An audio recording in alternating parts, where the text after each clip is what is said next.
আমরা চলে গেছি মিরপুর বেড়িবাঁধ লাভজোন রেস্তোরাঁতে। এখানে অনেক ধরনের ভর্তা পাওয়া যায়, খুবই সুস্বাদু মজাদার। ভিতরে এবং বাহিরে দুই জায়গায় বসার ব্যবস্থা আছে, সুন্দর পরিবেশ। আমরা বাহিরে বসার জন্য গেলাম।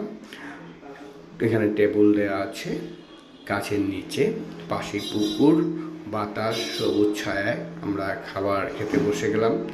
খাবার চলে আসছে, ভর্তা, মাছ ভাজা, ডাল, ভাত। আমরা 3 বন্ধু একসাথে বসে খাওয়া শুরু করলাম। খুবই সুস্বাদু লেগেছে, মজাদার খাবার। আমরা খেতে শুরু করলাম সুন্দর পরিবেশে।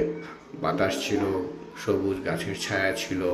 সত্যি একটা অসাধারণ অনুভূতি, অসাধারণ ফিলিংস। যে কেউ দুপুরে ভর্তা ভাত খেতে ভালোবাসেন, এখানে আসতে পারেন। রেস্তোরাঁর নাম হচ্ছে লাভজোন রেস্তোরাঁ।